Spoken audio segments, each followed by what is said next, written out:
Año 2025. Buscando el reino de Dios y su justicia.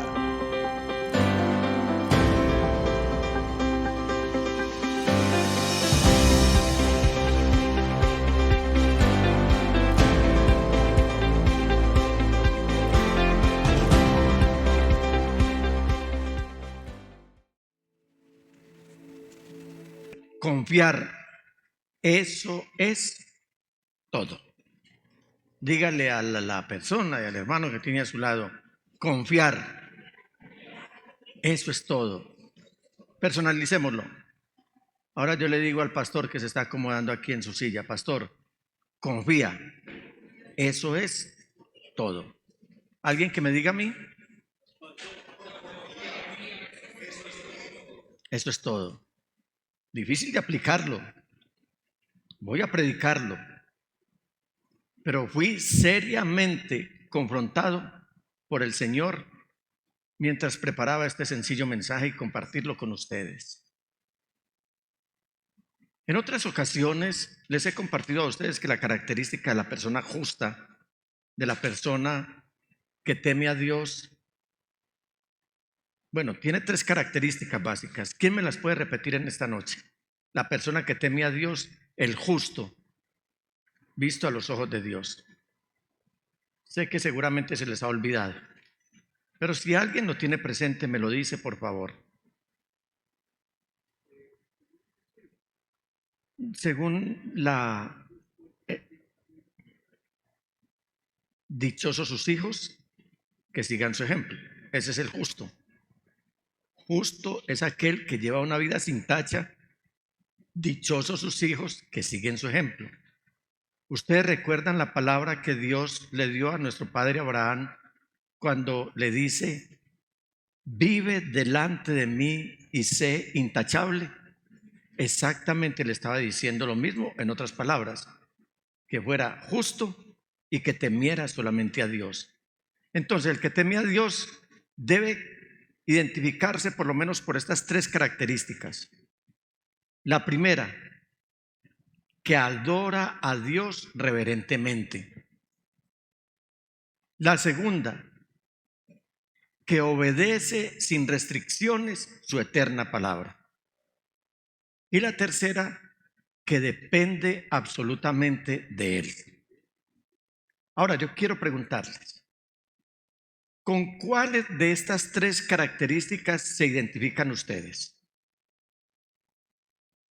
Se las repito: el que adora a Dios reverentemente, el que obedece sin restricciones su palabra y el que depende absolutamente de Él, o el que confía absolutamente en Él. ¿Con cuál de esas tres características se identifica usted? ¿Con cuál? La primera, dice Pablito. Juan. La tercera, Patricia. La tercera, Simón. La tercera. Ahora, dime cuál es la tercera. Confiar en Dios. Simplemente confiar, depender absolutamente de Él. Nos identificamos con alguna de ellas, pero deberíamos identificarnos con las tres. Y quiero comenzar este mensaje en esta noche haciéndoles una pregunta, hermanos. Una más. Cierto, hermanos, que hay momentos en nuestra vida en los que el esfuerzo personal no es la acción correcta, ni mucho menos la salida que más nos conviene.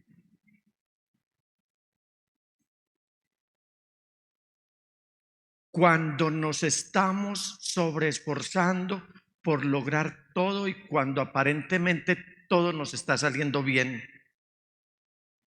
pero no es lo que más nos conviene, el resultado final. En esta responsabilidad pastoral que tenemos de cuidar de sus almas, porque esa es nuestra responsabilidad, cuidar de sus almas, porque somos nosotros los que en primera instancia vamos a ser llamados ante el tribunal de Cristo para que rindamos cuentas por cada uno de ustedes.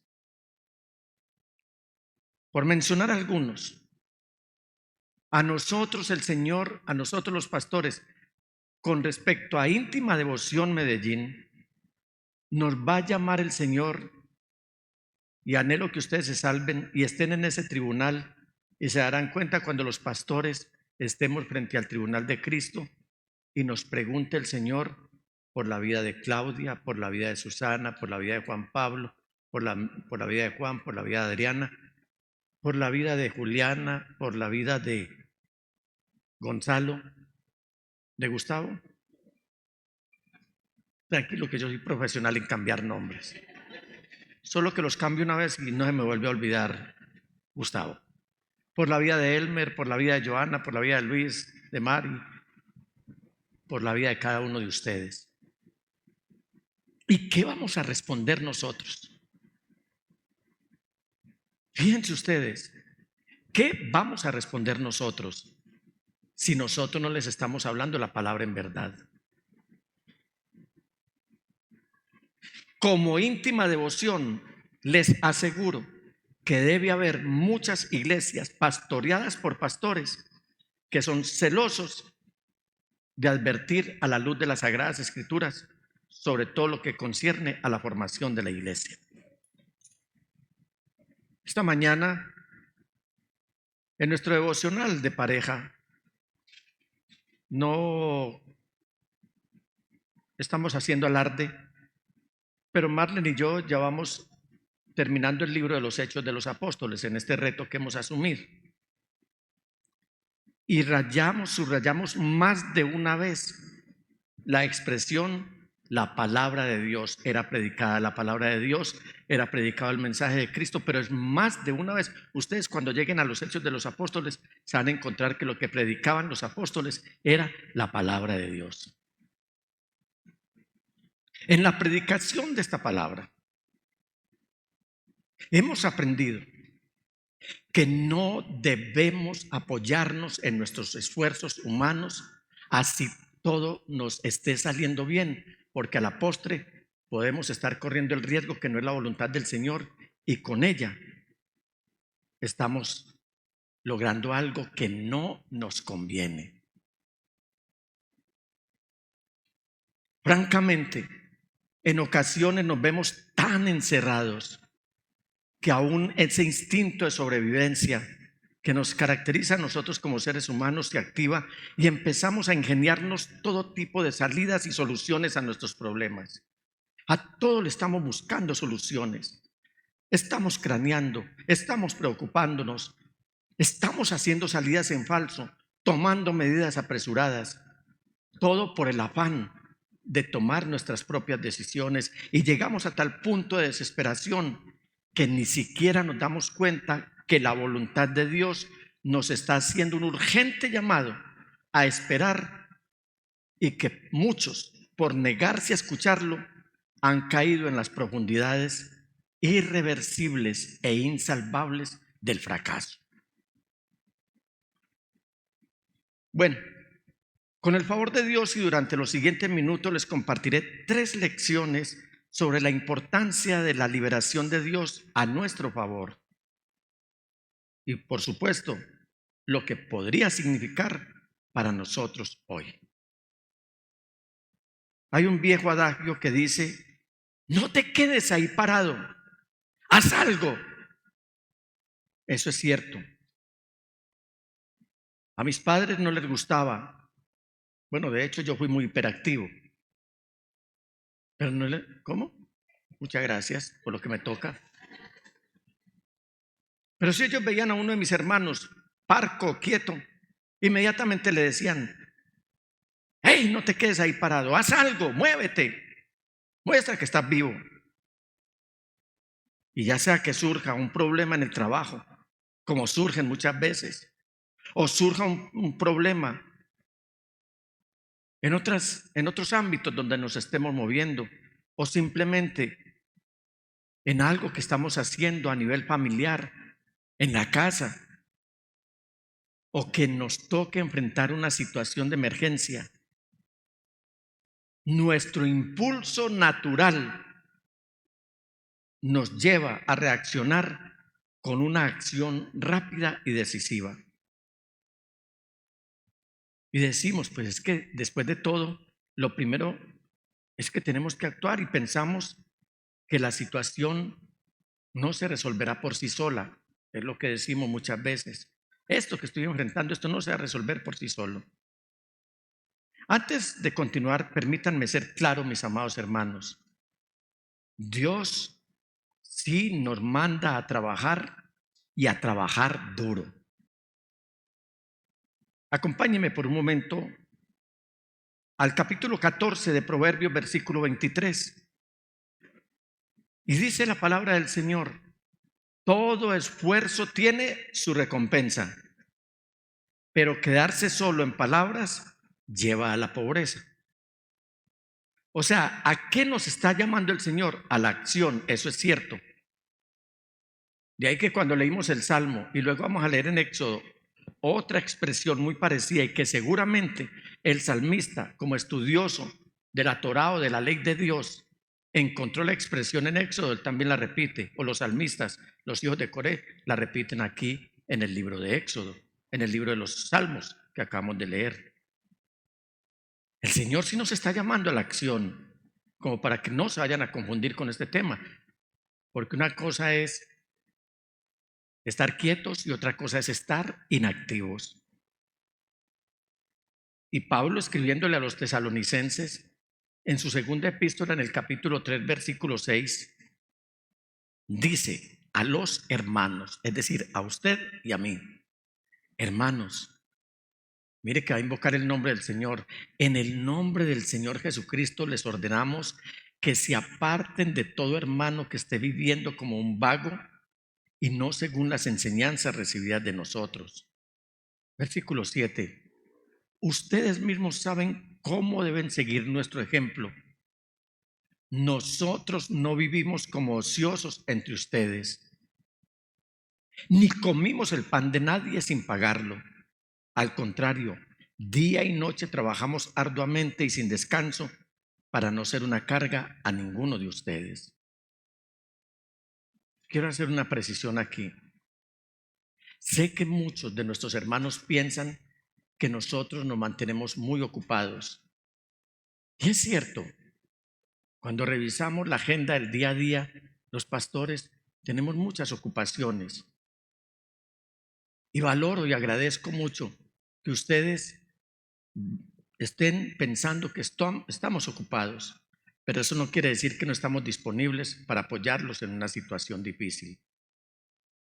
Pero también quiero decirle a los que piensan que no hacemos nada, que les extiendo una invitación para que al menos por un día se metan en nuestros zapatos y atiendan como debe ser la obra del Señor, con destreza en nuestras manos y con integridad en nuestro corazón. Cierro el paréntesis. Por eso el Señor nos está estimulando a hacer buenas obras.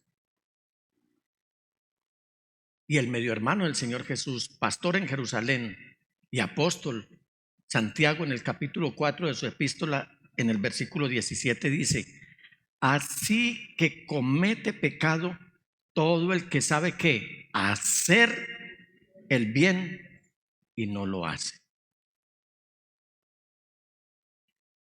Escuchaba al pastor esta mañana y aunque el mensaje me lo había regalado el Señor días atrás, me encontré con un mensaje que el pastor nos trajo en la emisora Íntima Devoción, hablando de las tentaciones, nuestro pastor Junior. Yo decía, uy, qué tan expuestos estamos a las tentaciones. Y quiero preguntar, ¿cuántos fueron tentados el día de hoy? ¿Cuántos tuvieron una tentación hoy? No quiero sojuzgar a nadie, pero estoy seguro que nosotros en el día a día nos sentimos tentados. Pero estamos llenos de tantas tentaciones que una de las tantas para los creyentes es disfrazar la pereza. ¿Y sabe cómo se está disfrazando la pereza? Con la indecisión. ¿Y sabe cómo se disfraza la indecisión? con tener miedo al fracaso, y todo esto se vuelve un disfraz general y terminamos diciendo que no queremos hacer nada porque estamos confiando en Dios. No es que yo confío en Dios. Esa es una de las tentaciones que ignoramos a veces. Las tentaciones no solamente son materializar un pecado efectivo e identificado. Hay tentaciones que nos llevan inclusive a mentirnos a nosotros mismos y a querer mentirle a Dios, a engañar a Dios y a engañarnos a nosotros mismos. Como decir que estamos confiando en el Señor cuando lo que tenemos es pereza, indecisión y miedo al fracaso. Y algunos inclusive atinan a excusar la pereza diciendo que están confiando en Dios, cuando en realidad están postergando las cosas, están posponiendo lo que Dios quiere que hagan, que Él haga, que hagamos para obedecerle. El Señor nos está diciendo, obedézcanme. Una de las características es esa, obedecer a Dios. Pero nosotros estamos postergando y yéndonos por entre las ramas, evadiendo al Señor por soberbia, con el único fin de llevarnos a un punto de no obedecerle. Y a pesar de esas muestras claras para actuar en obediencia, hay momentos en nuestras vidas, hermanos, en los que el esfuerzo personal, después de todo, también es una acción correcta. Tenemos que esforzarnos. La voluntad de Dios es buena, agradable y perfecta. Y esa voluntad de Dios en muchas ocasiones nos está haciendo un llamado urgente a esperar, a parar, a quedarnos quietos. ¿Por qué? ¿Qué busca el Señor? Busca que durante estos tiempos de espera, cuando nuestros impulsos naturales y carnales y las voces que nos rodean nos instan o incluso nos exigen a hacer algo, y Dios nos está guiando a no hacer nada más que verlo hacer la obra que solo Él puede lograr. ¿Quién cuando está esperando y no ve la respuesta a lo que está esperando, no desespera y empieza a tomar acciones urgentes, naturales y carnales, por supuesto, y se olvida de que Dios le está diciendo que espere, porque Él quiere que en esa espera nosotros nos pongamos a observar todo lo que Él está haciendo en favor de nosotros, que cuando lo comparamos es diametralmente opuesto a lo que nosotros queremos hacer. ¿Le ha pasado eso a usted alguna vez? Y es uno, Dios, qué pena con vos. Yo desesperé, inclusive intenté tomar medidas, tomar acciones, todas en mi carne, todas en mi naturaleza. Y no pude discernir, fui enceguecido para que no viera de que usted, Señor, me estaba llamando a que me estuviera quieto, no inactivo, para que observara detenidamente cómo estaba usted tejiendo la obra que quería hacer en mí. Creo que en esta noche podemos sacar una lección de la vida de Moisés. Una lección que, entre otras cosas, nos anima a buscar los propósitos de Dios mientras Él desarrolla sus planes en cada uno de nosotros. Los conocedores de las Sagradas Escrituras pueden darse cuenta de lo que había pasado. ¿Qué había pasado? Dios le había dado a Moisés una gran victoria sobre Faraón. Usted lo encuentra en el libro de Éxodo. Dios le había permitido ver a Moisés una gran victoria, algo casi que imposible de lograr. Y Dios le había permitido ver a este hombre que inicialmente le había sacado evasivas al Señor para ir a donde Faraón a decirle que iba de parte de Dios. Con Moisés, la nación de Egipto vio ese triunfo estruendoso que Dios les había otorgado en contra del imperio más poderoso, el gobernante del mundo conocido. ¿Cómo lo hizo? Trasladémonos por un instante al libro de Éxodo, a pensar, no a imaginar, sino a pensar, es decir, a meditar cuando Dios envió esas horribles e implacables plagas sobre la tierra y que finalmente el faraón accedió a permitir que Israel se fuera. Piensa en cada una de las plagas. Si cada una de esas plagas nos invadiera hoy tenemos unas plagas peores. La plaga del siglo XXI es la tecnología que está llevando mucha gente a las velocidades, con ella a las preocupaciones y con las preocupaciones a la misma muerte.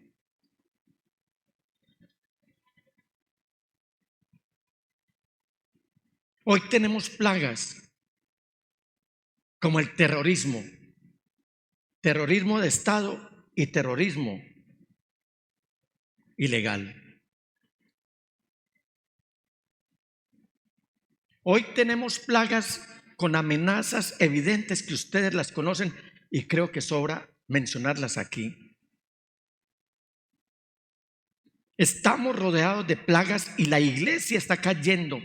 Algunos sectores de la iglesia están cayendo en el desespero y van a tantas velocidades que no han escuchado la voz del Señor, que les está diciendo: paren para que conozcan mi salvación. En su momento, ¿qué hicieron los israelitas? Los israelitas empacaron maletas, recibieron regalos. Los vecinos los apuraban entregándoles sus tesoros y lo mejor de sus posesiones. ¿Ellos qué hicieron? Emprendieron su viaje rumbo a la tierra de promisión o a la tierra prometida. Parece que todo estaba calmado ahí, que ahí se había consumado la voluntad de Dios. Pero ¿sabe qué pasó?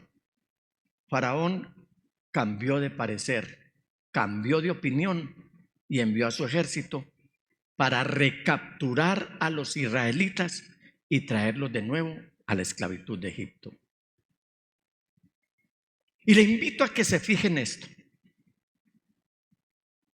Un campamento de unas 600 y algo más, 600,000 y algo más de almas, de personas. Un campamento. Pensemos en esto. Yo creo que una ciudad como Río Negro tendrá 600,000 habitantes. No podría asegurarlo, pero yo calculo que en Río Negro habrá unos 600,000 habitantes. Río Negro es bastante extenso. Pensemos en 600,000 personas acampando en un campamento, digamos que envidiable, a la orilla del mar. ¿A cuánto les gusta el mar? ¿A cuánto les gusta el mar? ¿Han visto las carpitas que hay a la orilla del mar en la playa? Ahí es donde la gente llega a descansar, a ver el mar, a sentarse en las carpas, ir al mar, sentarse en las carpas, ir y venir. Y ahí se pueden ir varias horas del día. Israel está acampando. ¿Tienes el dato, pastor?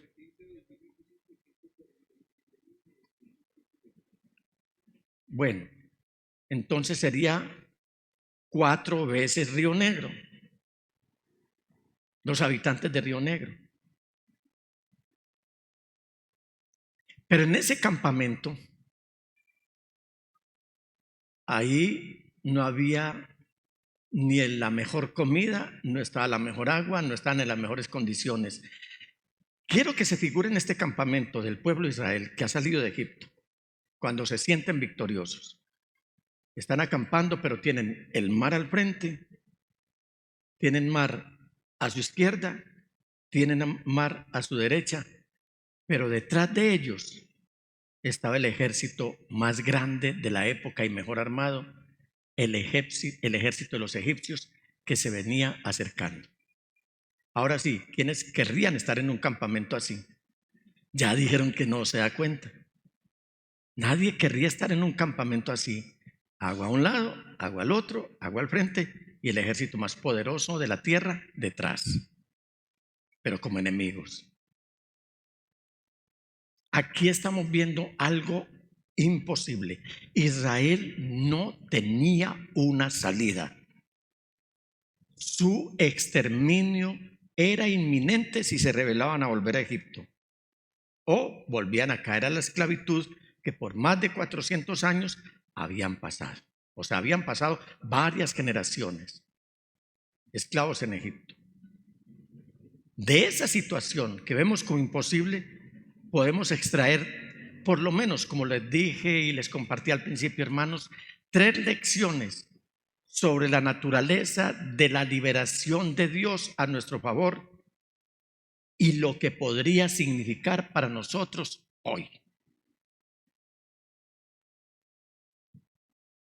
Si ponemos nuestra confianza en Dios, en primer lugar, nuestra ayuda es segura. ¿Lo creen? Pregunto, ¿lo creen? Si ponemos nuestra confianza en Dios, nuestra ayuda es segura. Miren lo que pasó. Los israelitas se quejaron ante Moisés diciéndole que los había sacado de Egipto solo para morir a mano de la espada del faraón, que los había sacado a pasar la vergüenza más grande y que de alguna manera estaban mejor en la esclavitud de Egipto que ahora ir a morir a orillas del mar. Pero el hombre de Dios, que debe ser ese pastor para la iglesia, del cual el libro a los hebreos nos está diciendo o les está diciendo a los hermanos y a la iglesia que deben imitar la fe de su pastor. En este caso Moisés. Y creo que una de las características del pastor debe ser que se identifique por su fe. Porque frente a circunstancias tan difíciles como las que le vienen al mundo y como las hemos venido anunciando de parte de Dios durante todo este tiempo y las cuales han suscitado una serie de críticas porque no hacemos sino hablar mal y mal y mal, no decimos nada bueno, mis amados hermanos, lo que estamos hablando es de parte de Dios y lo estamos haciendo con responsabilidad. Frente a esta situación caótica que está viviendo la iglesia, la humanidad en general, como en su momento Moisés, debemos dar esta respuesta a la iglesia. Éxodo 14, 13 y 14. No tengan miedo, le respondió Moisés. Mantengan sus posiciones, manténganse santos, manténganse ecuánimes, manténganse puros, manténganse limpios, manténganse fieles, sean honestos con ustedes y sean honestos con Dios. Eso es mantener la posición. Y Él les dice, mantengan sus posiciones, que hoy mismo, eso es mucha fe. Ya vimos el imposible, vimos la escena, están frente a un imposible. Hoy mismo serán testigos de la salvación que el Señor realizará en favor de ustedes. A esos egipcios que ven hoy, jamás volverán a verlos. Versículo 14. Ustedes quédense quietos, que el Señor presentará batalla por ustedes. Hoy les decimos lo mismo. Quédense quietos, que el Señor presentará batalla por ustedes. Y anime usted a su hermano que tiene a su lado y dígale, el Señor mismo peleará por ti. El Señor mismo presentará batalla por ti. Qué promesa tan increíble que podemos reclamar hoy nosotros. Hoy podemos reclamar esa promesa. Porque no olvidemos que Dios nos ha hecho sus hijos y nos ha hecho sus hijos a través de aceptar a su Hijo Jesucristo, el que va a pelear por nosotros. No tenga miedo. Es fácil predicarlo, difícil vivirlo, pero no imposible traerlo a nuestras vidas. Porque si usted tiene problemas en su empresa, donde trabaja, déjeme decirle que ningún empleador malintencionado, si nosotros estamos viviendo bajo un régimen hostil, si la iglesia está siendo víctima de los regímenes hostiles que odian al Señor Jesucristo y con Él a su iglesia, si estamos siendo víctimas de estos regímenes hostiles, o si estamos siendo víctimas del plan de Satanás, solamente vamos a tener éxito si confiamos en el Señor. Porque ninguno de ellos, quien quiera que sea, va a tener éxito sobre nosotros, porque el que es con nosotros peleará por nosotros. Hermanos, si el Señor está peleando por ustedes, tengan la plena seguridad de que ya la batalla está ganada. Creo que el apóstol Pablo tenía claras las palabras de Moisés. Como buen rabino que era, estudioso de la Torá también, un hombre formado en las mejores universidades, la Universidad de Shammai, cuyo rector era Gamaliel, un hombre instruido a la luz de las Sagradas Escrituras. Y él tenía muy claro todo lo que decía la ley de Moisés.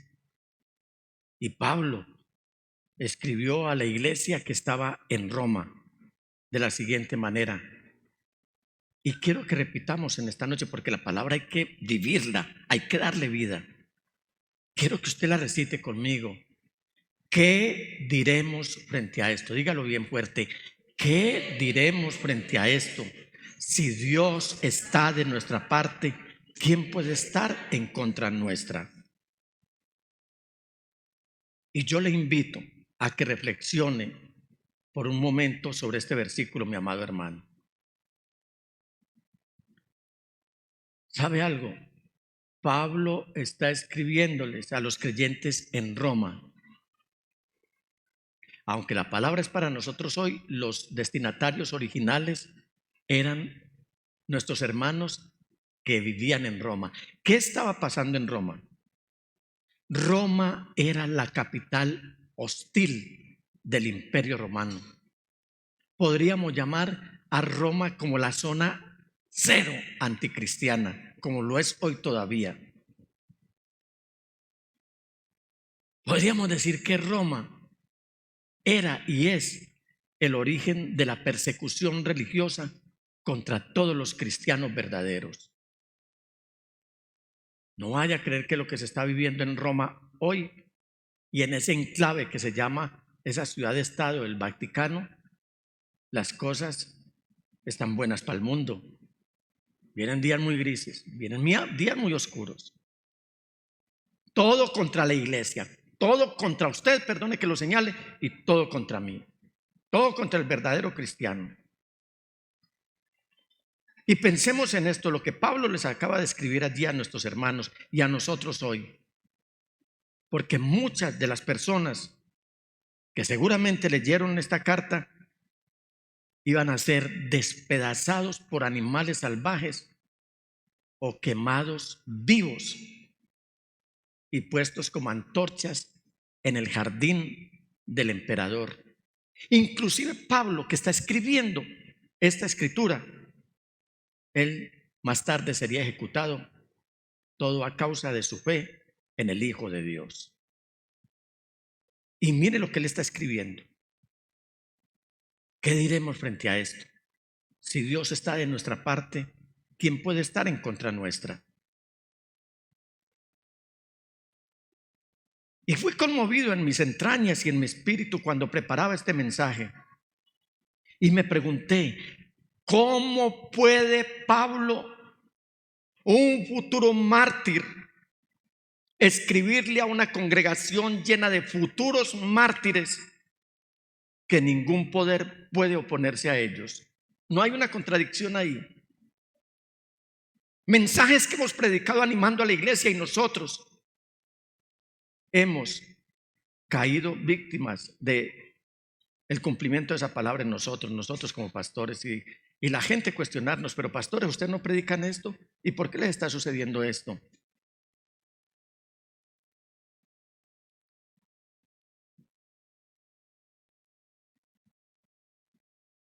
Y muchos podrían decirle a Pablo o a nosotros, pastores, ¿y entonces qué pasa con esos animales salvajes que nos están esperando para devorarnos?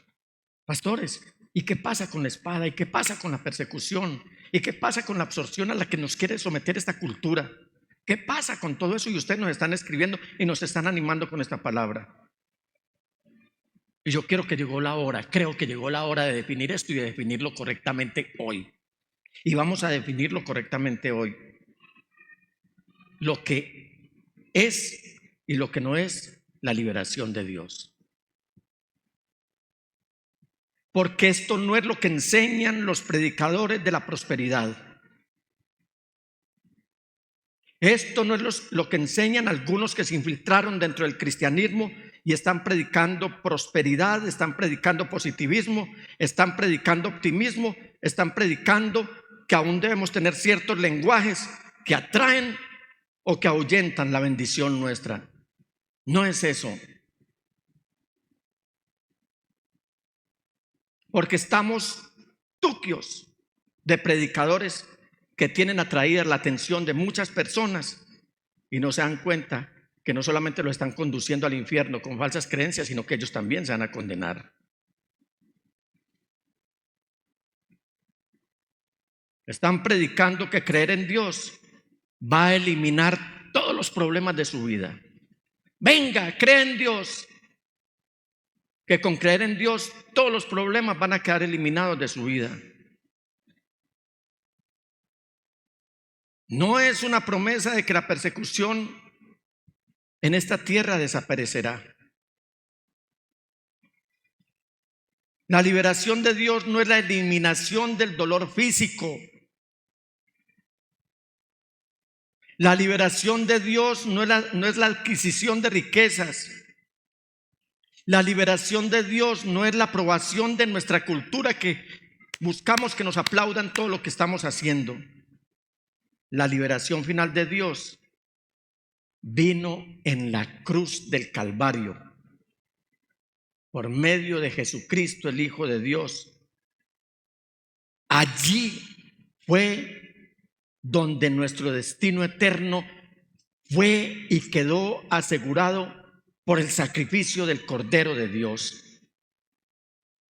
Y para entender que nuestra liberación está asegurada, necesitamos ver nuestras circunstancias a la luz de nuestro destino eterno en el cielo, no de las circunstancias temporales en la tierra. No nos tomemos esto en charla, esto no es tan superficial. Acá estamos atravesando el valle de la sombra de la muerte, pero acá seremos testigos de la salvación de nuestro Dios. Si ponemos nuestra confianza en Dios, tenemos que aceptar sus caminos y sus tiempos. 2, sus caminos y sus tiempos. ¿Se imagina usted lo que habrían pasado los israelitas cuando Moisés les dijo que acamparan a la orilla del Mar Rojo durante la noche con ese ejército egipcio corriendo apresuradamente hacia ellos? ¿Usted se imagina qué estaba pasando?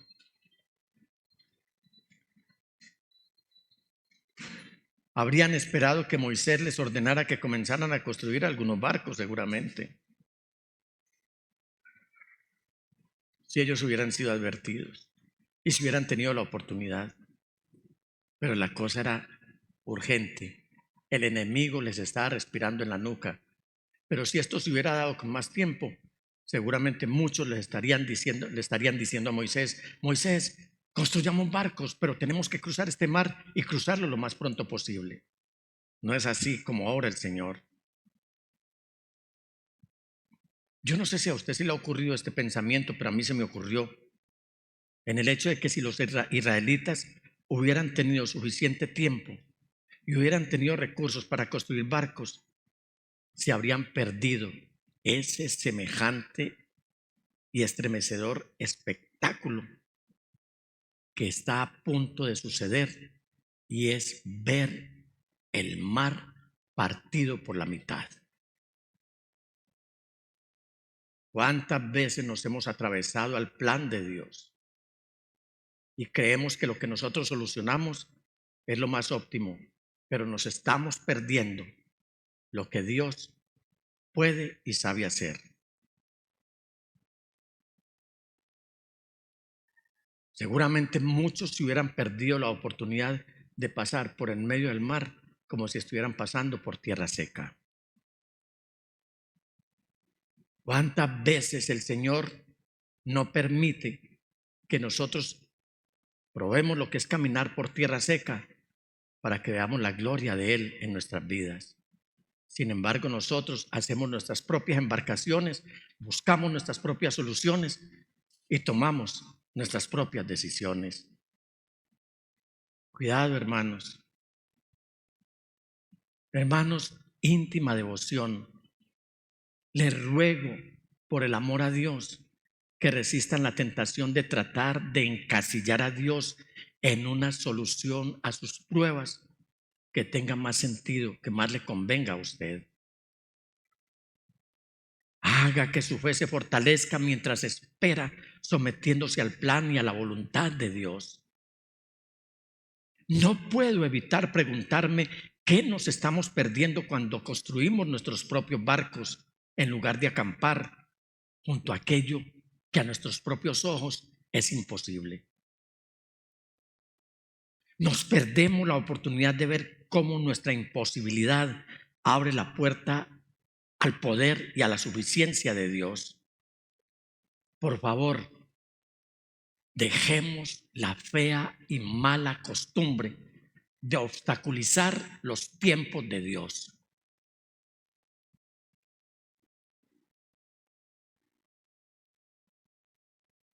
Mis caminos no son los caminos de ustedes, dice Dios,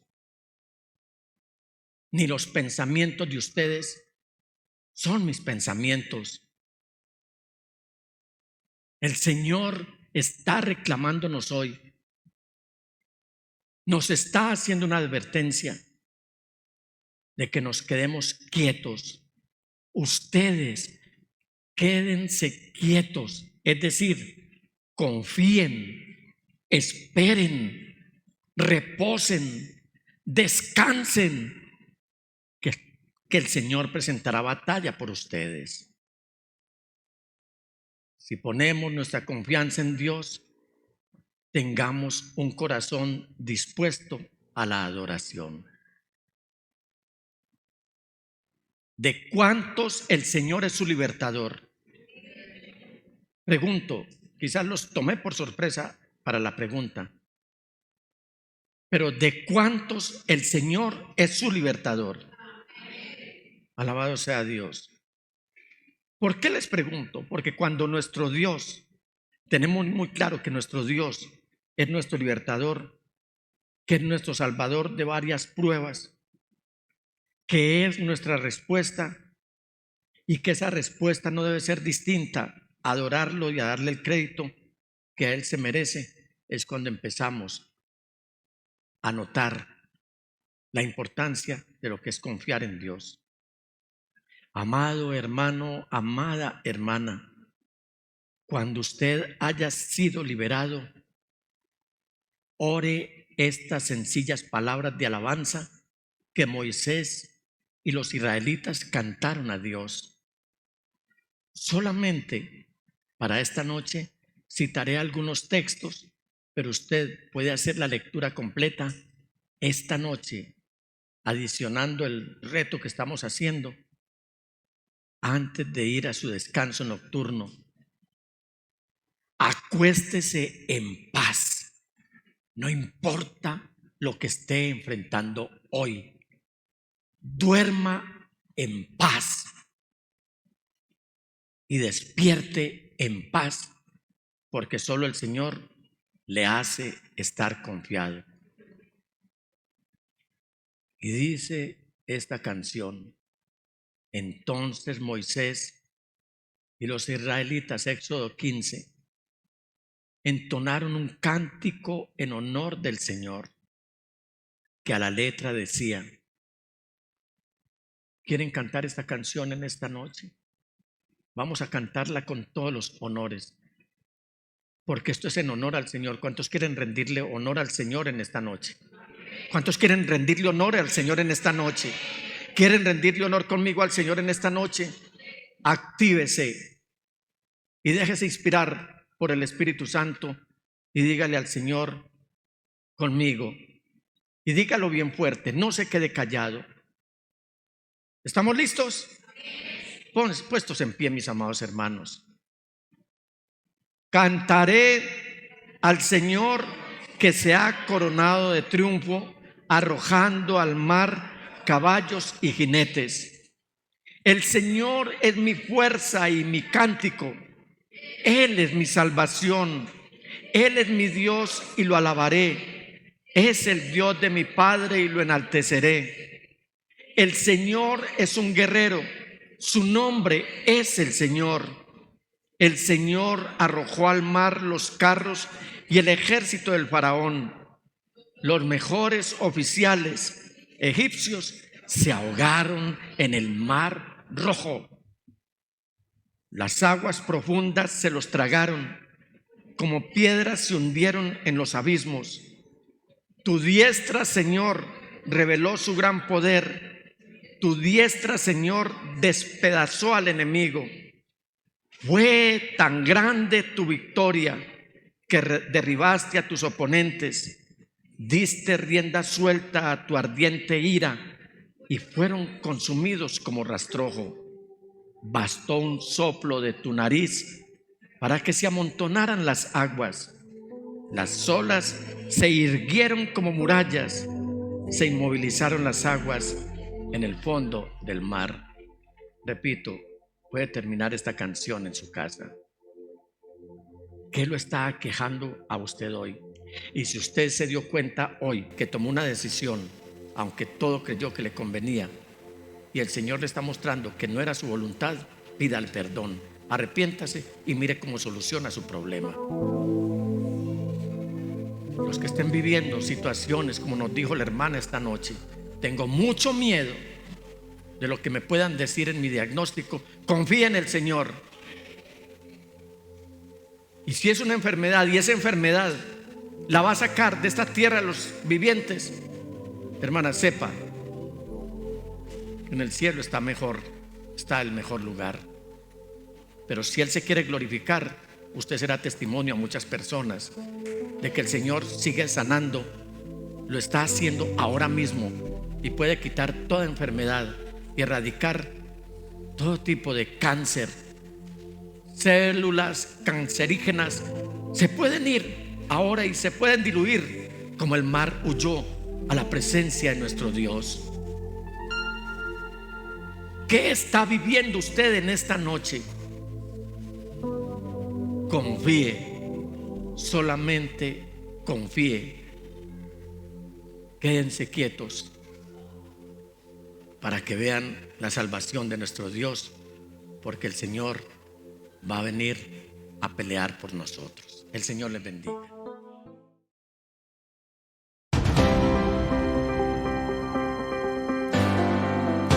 Año 2025. Buscando el reino de Dios y su justicia.